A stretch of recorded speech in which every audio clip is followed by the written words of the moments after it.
This video will review some tips and strategies to help you manage your math anxiety as you prepare for certification exams. Math anxiety is fear of situations involving math or numbers. Math anxiety is common. It's common among college students. It's common among educators. Math anxiety is even common among people who major in math or study math.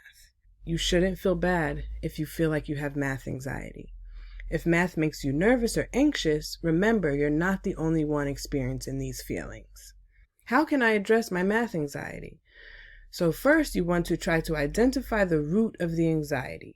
Try to reflect about which experiences or factors create the anxiety and write about those experiences. Often, we can trace our math anxiety back to a specific moment or a bad experience we had with math in school or with a teacher. Try to think about what might have caused your math anxiety and write about the experience. Write about what happened, write about who was involved, write about what you thought or felt in that moment, and write about what that experience taught you. Then you want to reframe the messages you tell yourself about math. For example, try not to say things like, "I'm not good at math," or "I'm not a math person." Instead, make a list of all the mathematics you do know. Remind yourself of all of the positive mathematics-related experiences you've had. Think about the math classes that were fun. Think about the math teachers that left a positive impact on you. And remind yourself that teaching presents you with a unique opportunity to learn more math and become even more competent than you were before. Create a plan to address the mathematics content areas where you feel most anxious well in advance of the exam. Don't wait until the last minute. It's really important to be fair to yourself and give yourself enough time to study. Set reasonable goals for yourself. Goals that aren't too difficult, and specific goals are the goals most likely to be reached.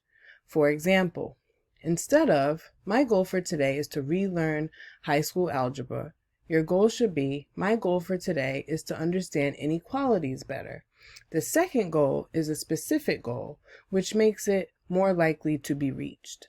So 1, you want to practice the calming techniques from the beginning of this presentation.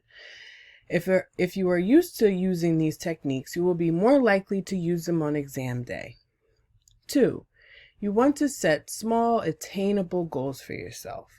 The more specific the goal, the more easier it is to be reached, the more likely it is that you will be motivated to work towards that goal. Space your studying out over time. Don't wait until the last minute. Don't think about negative experiences you have had with math. Think about all you can learn going forward. And 5, clear your mind by writing about your math worries for 10 minutes before you study each day.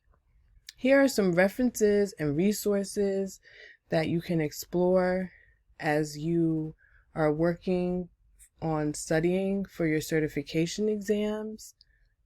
And this link is a link to the Teacher Education at CUNY YouTube channel, and there are resources here that can help you further your knowledge as you prepare for your teacher certification exam.